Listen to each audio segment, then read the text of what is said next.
మీరు ఎలాంటి పరిస్థితుల్లో నేరం చేయాల్సి వచ్చింది? అంటే మీ రికార్డ్ చూస్తుంటే ఎక్కువ దొంగతనాల కేసులు కనిపిస్తున్నాయి, అన్ని నైట్ ఆఫ్ అండ్ హెచ్బి కనిపిస్తున్నాయి.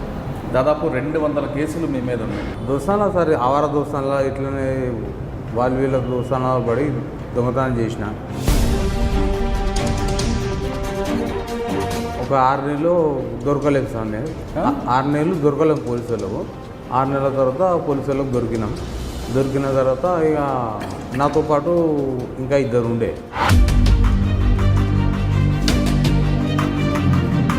ఇంకా దొంగగా ముద్ర పడ్డం ఎందుకని నేరం పేరైతే పడ్డది. కంపల్సరీ సాధిద్దాం, ఇది ఏదైనా ఒకటి సాధిద్దాం అన్నాం, కానీ సాధించేది ఏం లేదన్న. బంగారం దొంగతనం చేస్తే క్యాష్ అంటే ఖర్చు పెట్టుకుంటారు. బంగారం దొరికింది ఎవరికి ఇస్తారు? ఇప్పుడు ఈ సీసీ కెమెరాలు ఉన్న ప్రతి షాప్లో కెమెరా పెట్టుకోరు. ఇప్పుడు దానికి కూడా బ్లాక్ చేసి తీసుకుంటారు. ఎలాగా?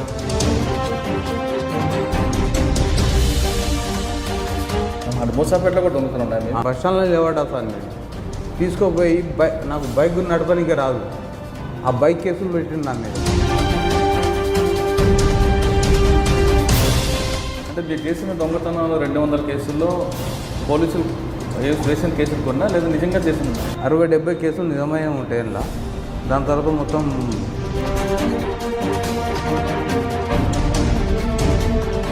అవును. మీరు చేయని దొంగతనాల్లో పోలీసులు మీ మీద కేసు పెట్టి జైలు పంపిస్తే రికవరీ చూపించాలి కదా, రికవరీ ఎక్కడ చూపిస్తారు? వాళ్ళే చెప్తారు. మేము చెప్పకముందే వాళ్ళే అది షాప్లో ఇచ్చినా అని చెప్పు, ఆ షాప్లో ఇచ్చినా అని చెప్పు. ఇంట్రాగేషన్ ఎవరు ఎక్కువ చేస్తుంటారు? కానిస్టేబుల్లో ఎస్ఐలో రబ్బర్తో ముసల్ రాకెట్లు అవి. అప్పుడు బాధ అనిపించదా మీకు? ఎందుకు దొంగతనం చేయడం అని? పోలీస్ స్టేషన్లో మాత్రం అబద్ధం చెప్తేనే ఒప్పుకుంటారు సార్ వాళ్ళు, నిజం మాత్రం నడవద్దు పోలీస్ స్టేషన్లో.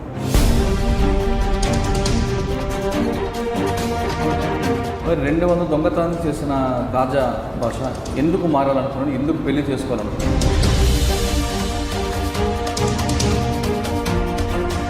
అంటే ఇకపై కాజా భాష దొంగతనాలు చేయదు. నా దేవుని మీద ప్రమాదానికి చెప్తున్నా, నేను చేయాలి. సయ్యద్ ఎందుకు నేరాలు చేయాల్సి వచ్చింది?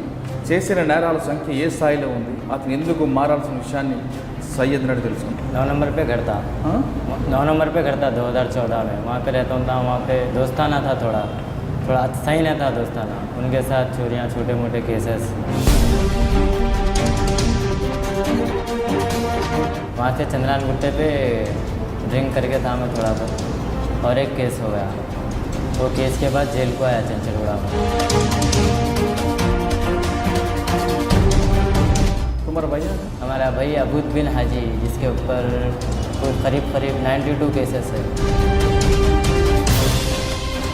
तुम्हारे भैया में 92 केस चोरी केस है? हाँ सर, एक मर्डर है, इसमें 307.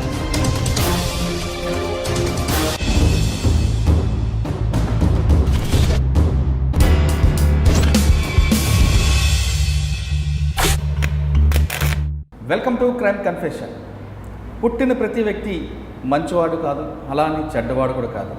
పరిస్థితుల ప్రభావంతోనో, క్షణికావేశంలోనో లేదా ఆర్థిక పరిస్థితులతోనో నేరాలు చేసి జైలుకి వెళ్ళి తిరిగి బయటకు వచ్చి మారిన మనుషుల్ని పరిచయం చేసే ఈ కార్యక్రమంలో ఈ వారం మన గెస్ట్ కాజా భాష.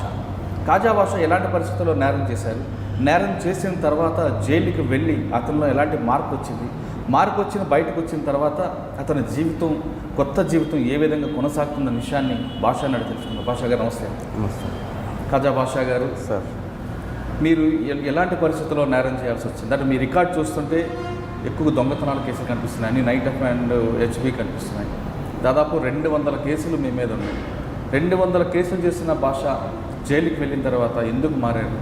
మారిన తర్వాత మీ కుటుంబం పెళ్లి చేసుకుని, బెయిల్ అధికారులు ఇచ్చిన పెళ్లి చేసుకున్న తర్వాత మీ కుటుంబ జీవితం ఎలా కొనసాగుతుంది? ఇంతకుముందు పోలీసులు వేధింపులు అలాగుండేవి, కొత్త జీవితం వచ్చిన తర్వాత మీకు సొసైటీలో, సంఘంలో గౌరవం ఏ విధంగా ఉంది?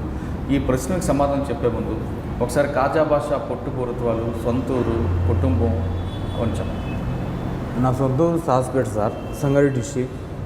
నేను దోస్తాన్లో పోయి దొంగతనాలు అవి చేసినా సార్. ఫస్ట్ టైం దొంగతనాలు చేసిన, అది నా తప్పే సార్. అంటే ఫస్ట్ ఎక్కడ దొంగతనం చేశారు, ఎందుకు చేయాల్సి వచ్చింది? దోస్తానా సార్, ఆవార దోస్తాన్లా ఇట్లనే వాళ్ళు వీళ్ళ దోస్తానాలు పడి దొంగతనం చేసిన. అయితే ఇంత మొదలు కూడా దాని తర్వాత 2 సంవత్సరాలు శిక్ష కూడా అనుభవించిన. అంటే దొంగతనాలు ఫస్ట్ దొంగతనం ఎక్కడ చేశారు మీరు? సదాశివే. ఎలాగా? అది హౌస్ బ్రేకింగ్ సార్. అంటే నైటా డే? నైట్ చేసిన సార్. నైట్ చేసిన తర్వాత ఒక 6 నెలలు దొరకలేము సార్. నేను 6 నెలలు దొరకలేము పోలీసు వాళ్ళకు. 6 నెలల తర్వాత పోలీసు వాళ్ళకు దొరికిన తర్వాత ఇక నాతో పాటు ఇంకా 2 ఉండే. వాళ్ళకు వాళ్ళ చిన్న వయసు ఉండే వాళ్ళది. అయితే వాళ్ళకు అక్కడికి నుంచి అక్కడనే పంపించేసారు. నేను కొంచెం ఏజ్ ఉన్నా కాబట్టి నాకు రిమాండ్ చేసారు. అప్పుడు రిమాండ్ చేసిన తర్వాత 18 నెలలు రిమాండ్లో ఉన్నా సార్. దాని తర్వాత 18 నెలల తర్వాత శిక్ష పడ్డది సార్ నాకు. అంటే 18 నెలలు జైల్లో ఉన్నప్పుడు కుటుంబ సభ్యులు ఎవరైనా వచ్చారా? మా అమ్మ వస్తుండే ఖాళీ. ఏమన్నారు? అంటే ఎందుకురా ఇట్లా ఎందుకు చేస్తున్నావు అది ఇది అంటే ఏదో తెలిసినందుకు చేసినామా, తప్పైపోయింది అది అన్నా నేను.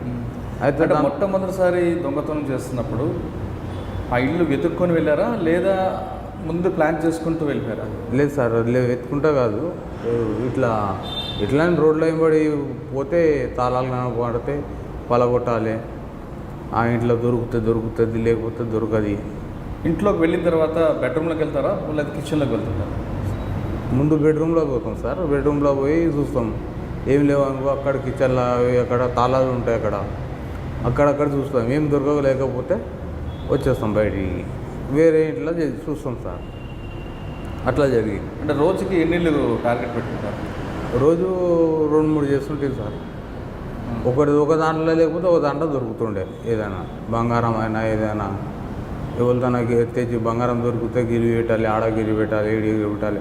అప్పుడు ఇంత టైట్ లేకుండే. ఇప్పుడు కెమెరాలు ఎక్కువ అయిపోయినాయి. ఇప్పుడు ప్రతి రోడ్డు మీద కెమెరా ఉంది. ఇప్పుడు చేయలేము సార్ ఇప్పుడు ఆ తప్పు.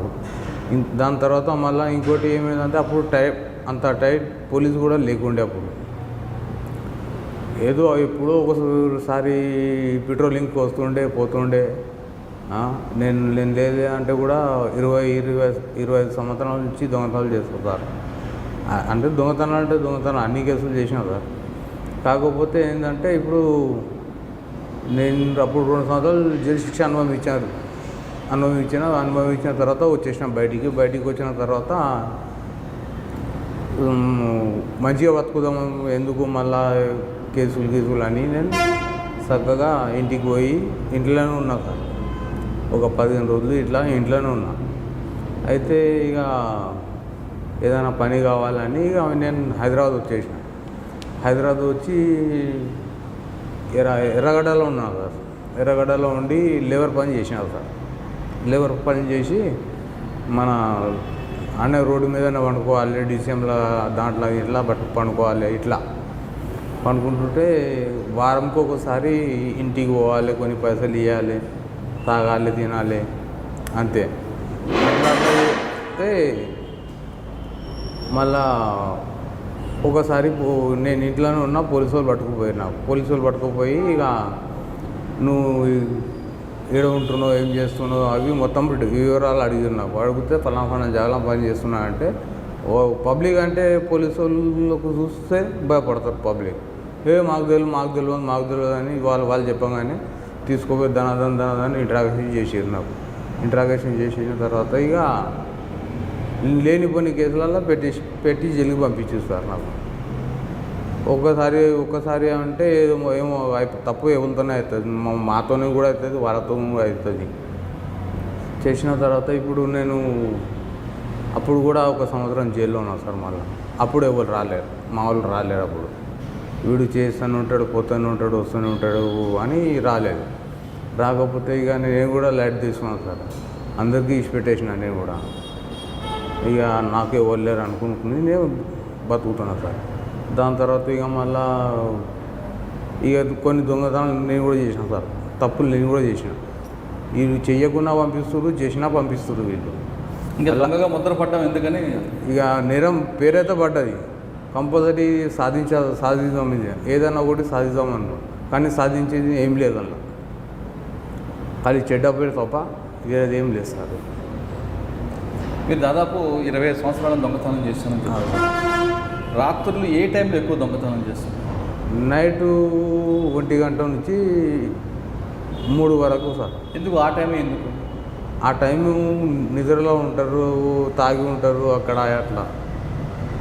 ఆ టైంలో పోలీస్ పెట్టాలని తిరుగుతుంది కదా? పెట్రోల్ ఇప్పుడు తిరుగుతున్నారు సార్, అప్పుడు ఏడ ఉండే సార్, అప్పుడు లేకుండే పోలీసు అంతగానో. అంటే తాళం వేసుకున్న ఇల్లే కాకుండా మనుషులు ఇంట్లో కూడా వెళ్తారా? లేదు సార్, మనుషులు ఉన్న ఇంట్లో వెళ్ళాం. తాళాలు ఎంతమంది మీతో పాటు? నేను ఒక్కనే సార్, నేను ఒక్కనే. వేరే వాళ్ళు పెద్ద పెద్ద అయితే ఇంత మొదలు ఫస్ట్ కేసులో అయితే 3 ఉండే. దాని తర్వాత ఇక నేను వాడు కొడితే వానికి ఒక దెబ్బ కొడతాడు, 4 కేసులు ఒప్పుకుంటాడు, వీనికి 4 దెబ్బలు కొడితే 6 కేసులు ఒప్పుకుంటాడు. నాకు కొట్టగా నేను చేయలేను అంటాను.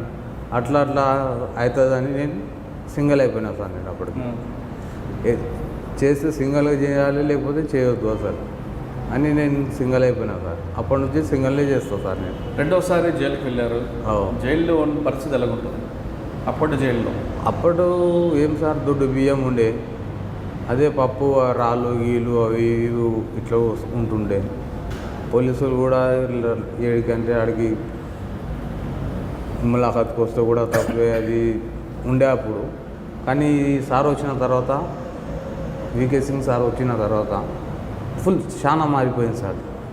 అంటే మీరు 2 సంవత్సరాలు జైల్లో ఉండి బయటకు వచ్చినప్పుడు మీ దోస్తులు మళ్ళీ వచ్చారా మీ దగ్గరికి? రాలేదు సార్ ఎవరు.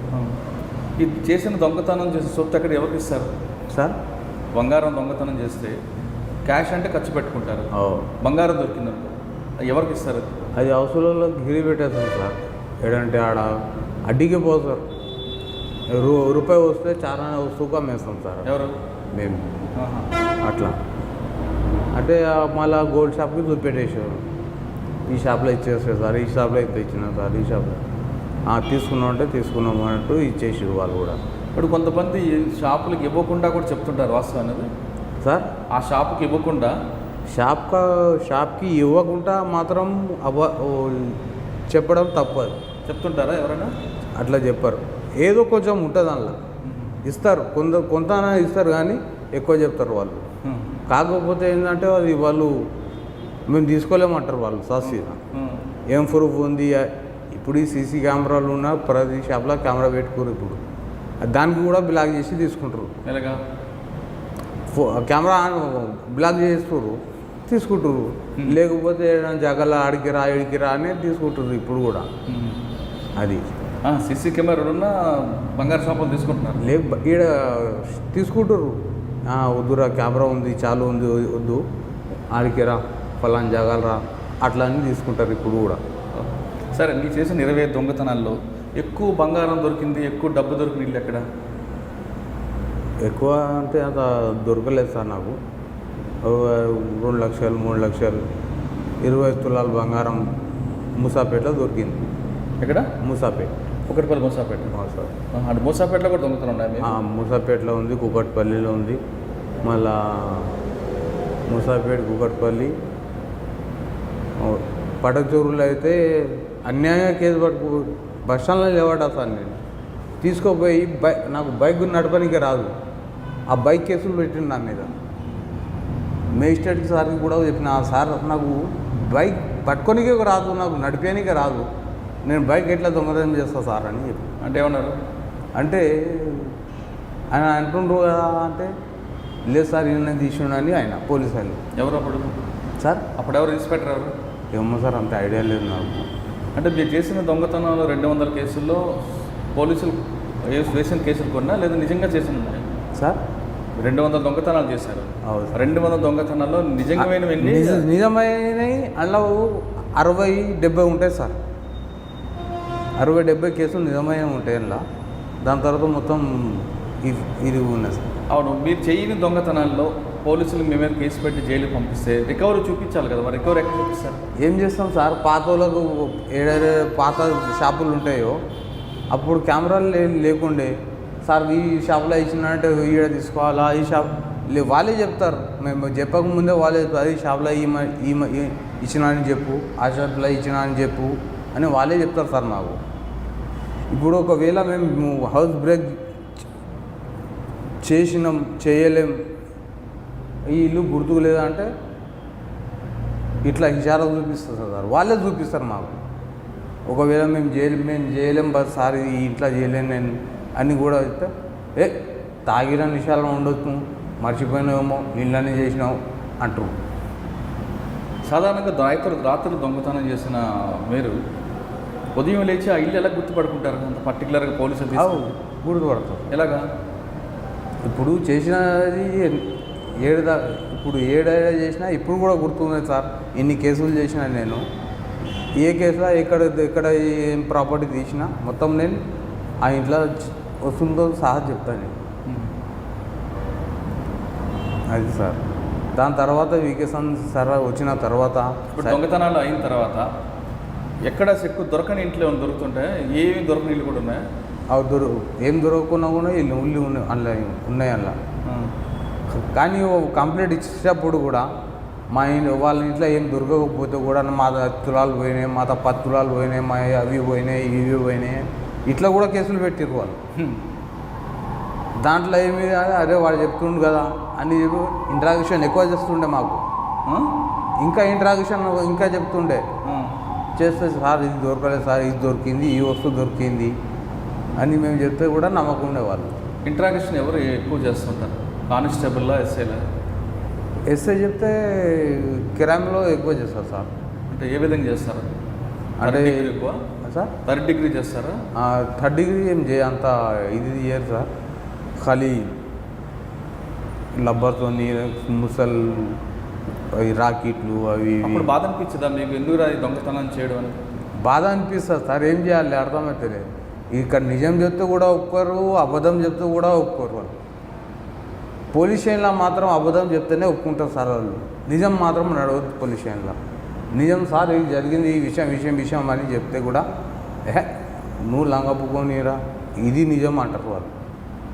ఎందుకు అంత నమ్మకం? ఏమో సార్ నా అర్థం లేదు.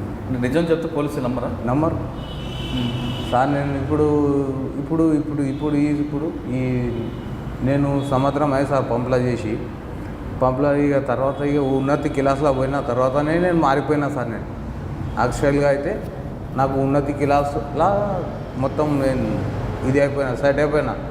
సస్తే మా వాళ్ళకి చావాలి, బతుకుతే కూడా వాళ్ళ గురించే బతకాలి. నేను ఇప్పుడు నుంచి చెయ్యా అని నా మీద నమ్మకంతో మనసు మీద చేపెట్టుకుని అనుకున్నా సార్. ఆల్రెడీ వచ్చి సార్కి అడిగిన సైదా సార్కి అడిగిన తర్వాత పిట్టుపప్పులో పెట్టించిండు, 15,000 జీతం ఇప్పిస్తుండు. అంటే ఈ విషయం కన్నా ముందు 2 సార్లు జైలుకి వెళ్ళి వచ్చారు. వెళ్ళి వచ్చిన తర్వాత మరి ఇంకా ఏ జైలుకి వెళ్ళారు? ఫస్ట్ సంగారెడ్డి జైలా? సంగారెడ్డి జైలు తర్వాత సంగారెడ్డి జైలు తర్వాత చంచల్గూడ తర్వాత చల్లాపల్లి ఈ 3 జైలే సార్. మరి 200 దొంగతనం చేసిన కాజా భాష ఎందుకు మారాలనుకున్నాను? ఎందుకు పెళ్లి చేసుకోవాలనుకున్నాను? ఇప్పుడు దాకా చేసుకున్నది మస్తు అయిపోయి సార్ నాకు. ఇప్పుడు రేపటికి ఇవాళ మంచిగా ఉన్నా ఇంకా 4 దొంగతనాలు చేసుకుంటాను నేను. మంచిగా తాగుతా తింటా. ఇక ఏజ్ అయిపోయినాక ఏం చేయాలి? ఏం చేయలేదు, కుదరదు నాకు అని నేను ఉన్నతి క్లాస్లో పోయిన తర్వాత వాళ్ళ ఒక గోల్ సెట్టింగ్ ఉంటుంది సార్. అలా ఆ గోల్ సెట్టింగ్లో గీతలు గీయమని అని చెప్తారు వాళ్ళు. చెప్పిన తర్వాత గీతలు సరిగా గీస్తే మనం సరిగా సెట్ అవుతారు. ఆ గీతలు వంకర తింకర కొడితే అది కామన్ తీసి పడేస్తారు వాళ్ళు. ఆ గోల్ సెట్టింగ్లో నేను పోయి గీతలు గీస్తే అది డైరెక్ట్ ఈ గీతలు మంచిగా ఉన్నాయని చెప్పిండు. బీనా మేడమే పెట్టింది అది. అట్లా బయటికి వచ్చిన తర్వాత మళ్ళా ఇప్పుడు ఆమె మంచిగా ఒక 6 నెలలు బంద్ చేసిన సార్. ఇక్కడ పని చేసిన తర్వాత సార్తో పోయినా, ఏ సార్ దగ్గర? సైదా సార్తో పోయి సార్ ఇట్లా పెళ్లి చేసుకుంటున్నా అని చెప్తే నువ్వు చెప్తే ఎట్లా నమ్ముతాం మేము అని వాళ్ళు కూడా చెప్పారు. అంటే లేదు సార్ మా అమ్మని తెస్తా కావాలంటే, లేకపోతే పెళ్లి కార్డు కూడా తెస్తాను నేను అని చెప్తే అప్పటికే ఈ పిల్లని చూసుకున్నాం సార్. మేము చూసుకున్న తర్వాత అక్కడికి మా అమ్మని తీసుకొని పత్రిక తీసుకొని పోయినాం సార్. కాదు, 25 సంవత్సరాలు దొంగతనం చేస్తున్న కాజా భాష మారడు అనుకున్న భాష ఒకేసారి మారాడు పెళ్లి చేసుకుంటాను అనగానే మీ అమ్మగారు ఏమన్నారు? సంతోషించింది సార్. ఇప్పుడు వీడు తాగుతలేడు, ఇప్పుడు వీడు తాగుతలేడు, పంపులో పని చేస్తుండు, కొన్ని నెలకు 15,000 సంపాదిస్తుండు, మంచిగా ఉంటుండు. నేను ఉండే బస్సులో కూడా చంపపేటలోనే ఉంటుందండి.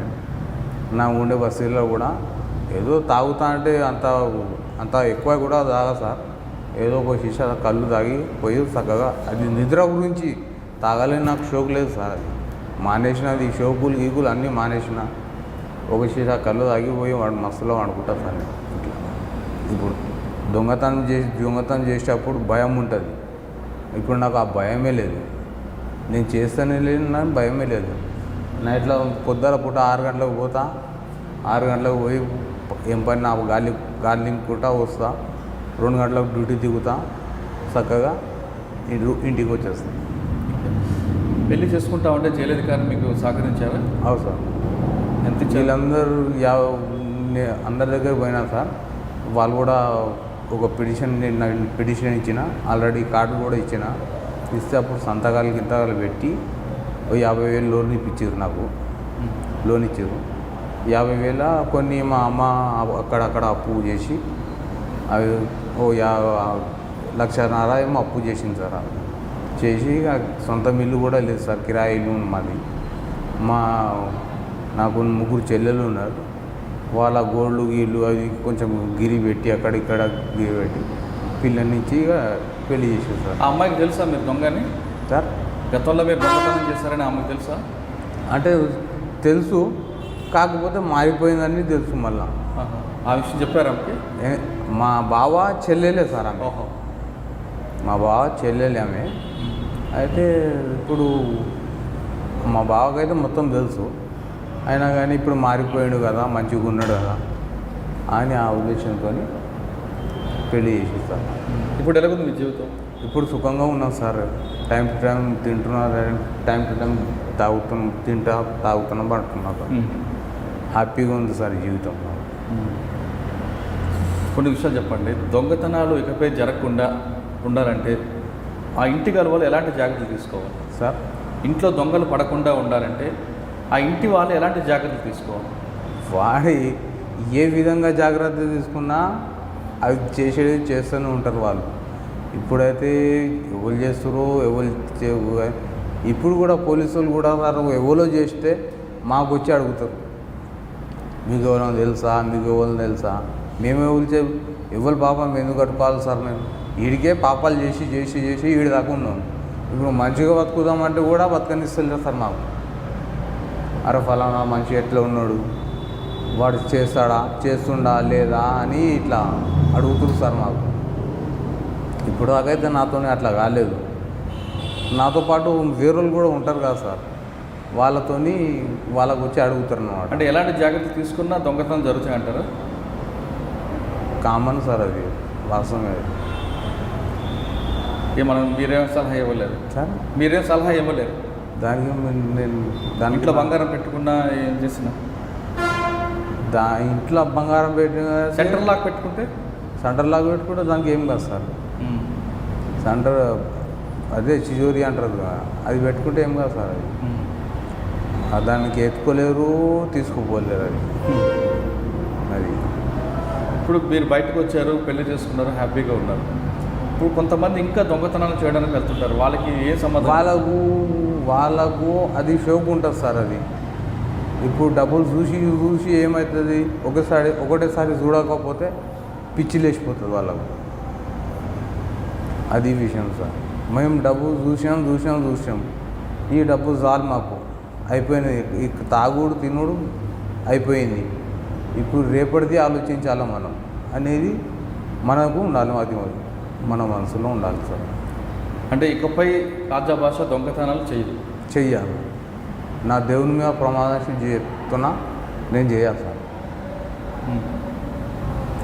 చాలామంది వాళ్ళకే మారేమంటున్నారు, కానీ కొంతమంది ఈ మధ్యకాలంలో దొంగతనాలు చేస్తున్నారు. వాళ్ళని ఏమంటారు సార్? కొంతమంది మారేమంటూ మళ్ళీ దొంగతనాలు చేస్తున్నారు. అది వాళ్ళ ఇష్టం సార్, అది మనం చెప్పలేము దానికి. కానీ కాజా భాష అయితే మరి ఇంకోసారి దొంగతనం చేయాలి. నేను చేయాలి. ఏడైనా ఎక్కడైనా నేను నా ఇంటి ముంగట కూడా కెమెరా ఉంది. ఎన్ని గంటలకు లేస్తా, ఎన్ని గంటలకు బయటికి పోతా, ఎన్ని గంటలకు వచ్చి ఇంట్లో ఉంటా, ఎప్పుడు దాకా వంటా, ఎప్పుడు దాకా వెళ్ళేసి ఎక్కడెక్కడ తిరుగుతాను. నేను పోతేనే చంపపేట చౌరస్తా చాయ్ హోటల్ అక్కడ ఉంటా, లేకపోతే కల్లూరు షాప్లో ఉంటా, చక్కగా మళ్ళీ ఇంటికి వచ్చేస్తా. లేకపోతే మా చుట్టాల దగ్గర వాళ్ళ దగ్గర పోతా అంతే. ఇక్కడ మషాబాద్లో మా చుట్టాలు ఉన్నారు సార్, కాకోళ్ళు ఉన్నారు, వాళ్ళ ఇంటికైనా పోతా, లేకపోతే మా ఊరికైనా పోతా. కథం వేరే దగ్గర నేను అక్కడ తిరిగా. కానీ డబ్బులు అవసరం ఉన్నా ఇకపై మాత్రం భాష దొంగతనాలు కానీ నేరాల బాట డబ్బు ఎంత అవసరమైనా ఎంత కష్టమైనా సార్, మనం పైసా ఎంబడి మనం పోదు సార్, అదే రావాలి మన దగ్గరికి.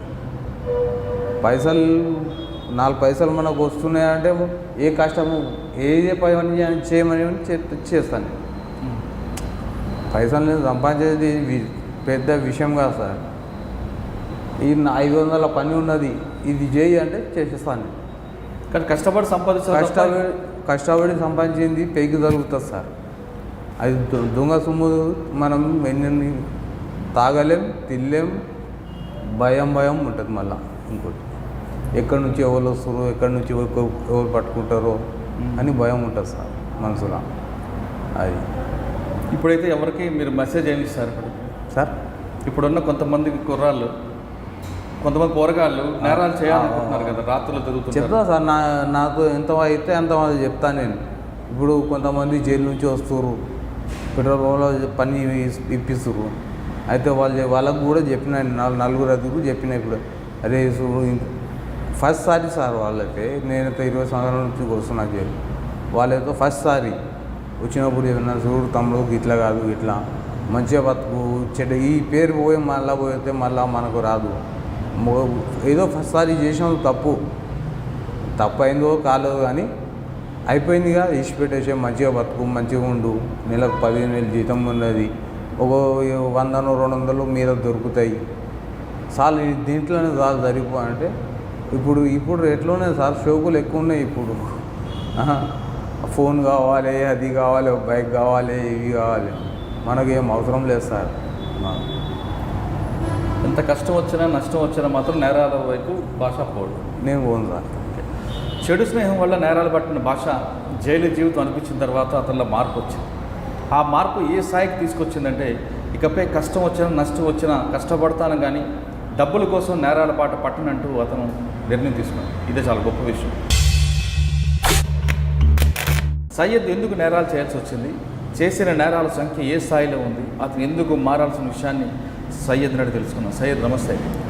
సయ్యద్ बोलो भाई, पहले मैं 2014 में 9 नंबर पे घर था। 9 नंबर पे घर था 2014 में। वहाँ पे रहता था, वहाँ पे दोस्ताना था, थोड़ा सही नहीं था दोस्ताना। उनके साथ चोरियाँ, छोटे मोटे केसेस, बहादुरपुरा प्रेस से जेल को चले गया सर। जाके वहाँ पे 1-2 हफ्ते रहा फर्स्ट टाइम, फिर उसके बाद फेल हो गया। उसके बाद 9 नंबर पे रहा, वहाँ से चंद्रान गुट्टे पे ड्रिंक करके था मैं थोड़ा बहुत, और एक केस हो गया। वो केस के बाद जेल को आया चंचलगुड़ा में। चंचलगुड़ा जेल में 2 मंथ कुछ रहा। तो जेल के अंदर से सैदिया साहब बोल के जो जेल के हैं, उन्होंने जो है 2015 में बुलाए के आपको जॉब ऑफ़र करते हैं, आप करते क्या यहाँ? मंथली जब 12,000 थी, 12,000 सैलरी है, करते क्या हो? तो जी हाँ सर बोला। उसके बाद छुट गया, आया ड्यूटी चढ़ के 3 साल हो गया। 3 साल से 1 केस हो गया, अभी 1 केस चल रहा रनिंग। 1 केस फिनिश हो गया, अभी 1 केस चल रहा रनिंग। तुम्हारा भैया? हमारा भाई अबूद बिन हाजी, जिसके ऊपर कोई करीब 92 केसेस है। 92 केसेस है उसके ऊपर। 92 केसेस? Yes sir. तुम्हारे पास में? मेरा 2 ही है सर। 2 केस? 2 है। हाँ, मैं तो एक मर्डर केस है, चोरी केस? हाँ, चोरी केस सर। हाँ, मर्डर केस एक भी नहीं है। तुम्हारे भैया में 92 केस चोरी केस है? हाँ सर, एक मर्डर है, उसमें 307, डकैती, रॉबेरी, पूरा मिक्स है सर। मर्डर, चोरियाँ हैं थोड़े बहुत। उन्होंने जो है सो 2014-15 से शुरू करा सर, चैन स्नैचिंग। हाँ, पूरा करे थे। क्या नाम है? अबूद बिन हाजी। अभी जेल में बाहर है? बाहर है अभी भी। हाँ। अभी यहीं कर रहे थे जॉब, अभी नहीं आ रहे हैं जॉब पे। अच्छा, मैं जो है सो 3 साल से वर्क करता हूँ यहाँ, तनख्वाह बढ़ गई 15,000 हो गई। अभी भी यहीं पे हूँ, यहीं टिके हुआ हूँ। केसेस एक वो भी, अभी एक केस जो चल रहा वो भी जल्दी हो गया तो और अच्छा रहता। पूरा वेट हो जाता हूँ मैं, कोई नाम पे नहीं आता। यहाँ काम पे चढ़े जब से आज तक ऐसा कुछ नहीं हुआ, पैसों की कमी नहीं। कुछ केस करना दिल ने बोला, पैसा ऑलरेडी महीना 15,000 आ जा रहा, कुछ और केसेस करने की पैसों की कुछ ज़रूरत पड़ी नहीं। आज तक ऐसा कुछ हुआ है सर। सुबह 6 बजे से 2 बजे तक ड्यूटी रहती, 6 घंटे की ड्यूटी। सुकून से आना, करना, चले आना सर। 2 बजे घर को चले गए, सो गए, फिर सुबह उठे आए। मंथली 15,000 आ जाते सुकून में, कोई केस नहीं, कुछ नहीं, सुकून से रह रहा हूँ सर। बंक में काम है। हाँ सर। कितना दिया पैसा सैलरी? मंथली 15,000 है सर। अच्छा, अभी अभी 15,000 है।